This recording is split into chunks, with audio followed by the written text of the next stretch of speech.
Boa noite, sou o professor Adriano.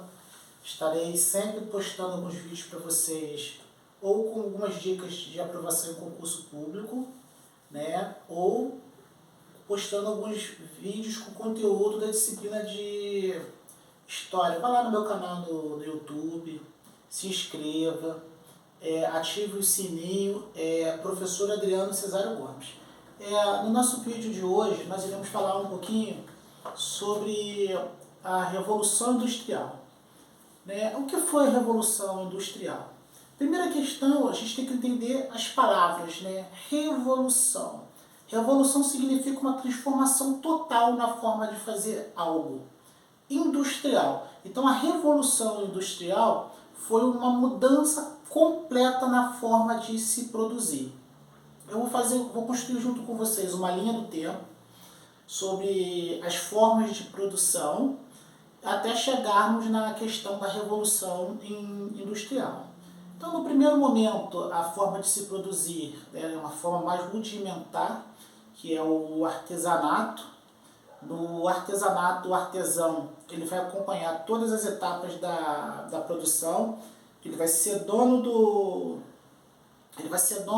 meio de produção, ele vai contactar o cliente, ele vai produzir de forma artesanal, produto por produto, ele vai produzir um produto diretamente para aquele cliente. Então a primeira forma de produção é o artesanato. No segundo momento, nós passaremos para a manufatura. É muito fácil entender esse novo procedimento. Na manufatura, o artesão ele já não é mais dono do meio de produção, ele já não é mais senhor do seu tempo, ou seja, ele trabalha para uma pessoa específica, é essa pessoa que vai contactar com os clientes, essa pessoa vai buscar a matéria-prima para se fazer esses produtos. E o produtor, né, esse artesão, ele já não é mais um generalista, ele já não entende mais de todas as partes. Ele já começa a se especializar numa determinada etapa da produção. E aí, uma terceira etapa, a gente vai chamar de maquinofatura. É a etapa da produção onde as máquinas assumirão o protagonismo na indústria. Né? O homem ele vai ser o responsável por cuidar da máquina, ele vai cuidar das máquinas. Ele vai fazer a máquina funcionar, fazer a manutenção das máquinas, fazer o reparo das máquinas, mas aquela habilidade individual para um determinado produto, ela vai se perdendo nesse período da maquinofatura. A Revolução Industrial ela vai se desenvolver predominantemente na Inglaterra e depois ela vai se espalhar para outros países do mundo, França e outros países do mundo. A Inglaterra ela tinha algumas especificidades do seu próprio subsolo, que é o carvão, também madeiras para transformar essa madeira em força motriz para fazer essas máquinas se desenvolver. Esse processo da maquinofatura ela ganha impulso no século XVIII, na passagem do século XVIII para o século XIX. E aí dentro desse contexto a gente vai ter o tiar mecânico, a máquina a vapor, o trem, os navios. E aí a fábrica vai ser o espaço que vai desenvolver toda essa função. Então a fábrica agora ela é um espaço onde recebe um número significativo de pessoas. Nas fábricas as máquinas serão operadas por pessoas que serão responsáveis por uma etapa da produção. Então muitos desses funcionários ele não conhece toda uma etapa, né? A Inglaterra teve um processo interessante, que foi o processo chamado de cercamentos, né? Quando uma nobreza com a mentalidade comercial, elas começam a cercar os campos, né? Os chamados cercamentos, cercar os campos para poder cuidar de ovelhas, para vender a lã para essa indústria nascente. Então vai ter um excedente de mão de obra. Muitas pessoas saem do campo desempregadas, porque no momento anterior, quando utilizava a agricultura, era uma quantidade muito maior de pessoas para cuidar da terra, cuidar da plantação. Agora, com a criação de ovelhas, um número muito menor de pessoas para cuidar do rebanho. E essas pessoas, elas ficam a mão de obra excedente, então elas vão para a cidade em busca de empregos. E com esse número muito grande de pessoas buscando empregos nas cidades, o que acontece? O salário, né, a forma de pagamento dessas pessoas diminui. Né? É a lei da oferta e da procura. Né? Tem muita procura e a oferta é pouca. Aquelas pessoas que se submeterem a um salário mais baixo são aquelas que irão ocupar essa função. Então as fábricas, as jornadas de trabalho, elas eram extenuantes. Eram jornadas de trabalhos que variavam aí entre 16 e 20 horas diárias. A gente vê que é uma jornada de trabalho muito difícil. E alguns historiadores diziam que essa forma de trabalho livre era pior do que o trabalho escravo. Não comparou a instituição da escravidão com a instituição de ser livre, mas a carga de trabalho. Afirmam esses historiadores que os proprietários dessas indústrias queriam explorar ao máximo o trabalhador.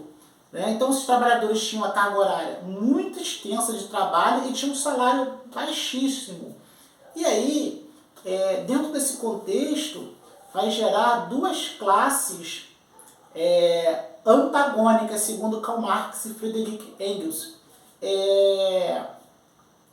Esses dois autores, eles vão afirmar que de um lado terá a burguesia, o comerciante, o dono dos meios de produção, né, os donos dos meios de produção. Eles terão uma vida confortável, terão um lucro em cima do trabalho desse operário, né, desse funcionário da fábrica, esse lucro em cima do trabalho do operário sem fazer nenhum esforço, né? É chamado mais-valia. Né? A mais-valia é o lucro que eu tenho em cima do trabalho de terceiros. Essa mais-valia era altíssima, porque o salário era muito baixo, e a carga horária era altíssima, e tinha um mercado consumidor para essas mercadorias. Então, de um lado estarão os capitalistas, que são os donos do meio de produção, que levavam uma vida confortável, moravam em casas espaçosas, em bairros que não eram poluídos, e do outro lado estará o trabalhador, né? O trabalhador, o proletário, né? o explorado. O termo proletário surgiu com as pessoas, né? Com as famílias que iam trabalhar e levava a sua prole, levava os seus filhos para uma complementação da renda. Então, o proletário é aquele que precisa dos seus filhos para suprir com sua força de trabalho para o sustento da família. Então, ele vai falar que o proletariado, Karl Marx, ele vive em bairros poluídos, esgoto a céu aberto, em cortiços, né, casas onde que moravam várias famílias diferentes no mesmo espaço. O proletariado, né, ele não tinha nenhum tipo de seguro social, ele não recebia indenização se fosse despedido, se sofresse algum tipo de acidente, ele não tinha nenhum tipo de indenização. Pelo contrário, ele receberia bem menos porque talvez esse acidente poderia lhe causar algum tipo de lesão que o fizesse produzir menos. Então existia, segundo Karl Marx, uma luta entre esses dois grupos antagônicos. Foi o que ele chamou de luta de classe. E aí, a Revolução Industrial, apesar de ter de trazer à tona, né, muitos progressos, por exemplo, o navio a vapor, que contribuiu para encurtar as distâncias entre um espaço e outro do mundo.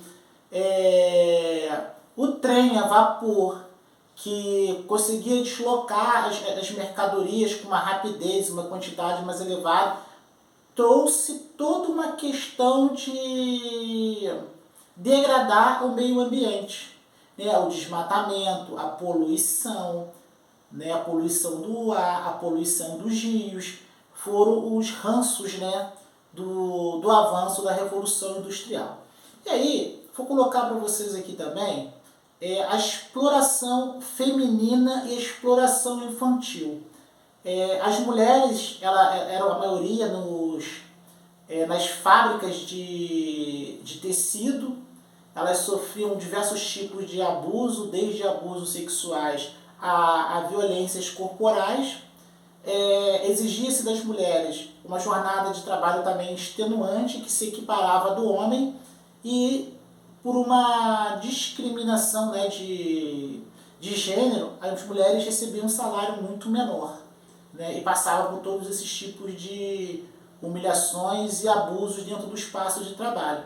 E as crianças também eram bastante utilizadas e trabalhava em exaustão, então as crianças sofriam muitos acidentes nas máquinas, né? Não eram máquinas com evoluções tecnológicas, eram máquinas no período de nascimento das máquinas. Então as máquinas elas davam bastante defeitos e essas crianças também eram punidas, né, por cochilarem, por não conseguirem muitas vezes produzirem como um adulto, inclusive com chibatadas, né? E aí os trabalhadores eles não aceitaram também todas essas afrontas, né? O surgimento dessas máquinas, as opressões dos industriais, desses patrões, de uma forma pacífica. Existiram alguns movimentos à época, e aí eu vou trazer à luz da discussão aqui para vocês o movimento do ludismo, né? Ned Lud vem aí, seus quebradores de máquinas, né? O movimento do ludismo, eles acreditavam que a fonte do desemprego, a fonte da opressão eram as máquinas, que eram as máquinas que estavam tirando os empregos, que uma máquina fazia o serviço de quase 20 homens, um tempo menor. Então eles começaram o movimento de quebra às máquinas. Então Ned Lud vem aí, né? Era uma forma de um código para informar que aquela fábrica sofreria um ataque, no sentido de quebrar as máquinas. E um outro movimento assim, muito importante, inclusive os resultados ainda reverberam nas nossas sociedades, foi o movimento do cartismo, né, ou a Carta do Povo. Né? São movimentos que ocorreram na Inglaterra, lá no berço da Revolução Industrial. O movimento cartista era uma carta, né? Teve a primeira carta, que alcançou mais de 1 milhão de assinaturas, né? Mais de 1 milhão de assinaturas, e nessa carta os trabalhadores estavam exigindo participação política. Levou essa carta até o parlamento inglês para poder explicar para as autoridades que o trabalhador queria uma representação, né? Uma vez que as classes operárias elas ficavam fora desse processo político, fora das decisões. No primeiro momento, o parlamento inglês ele não abriu espaço para negociar com essas reivindicações, né, fingiram que não estavam entendendo o que estava acontecendo. E um segundo momento, numa segunda carta do povo, né, uma carta que reivindicava as aspirações populares dos trabalhadores, que alcançou mais de 1,5 milhão de assinaturas. Alguns livros trazem 1.300.000 assinaturas, outros mais de 1,5 milhão de assinaturas.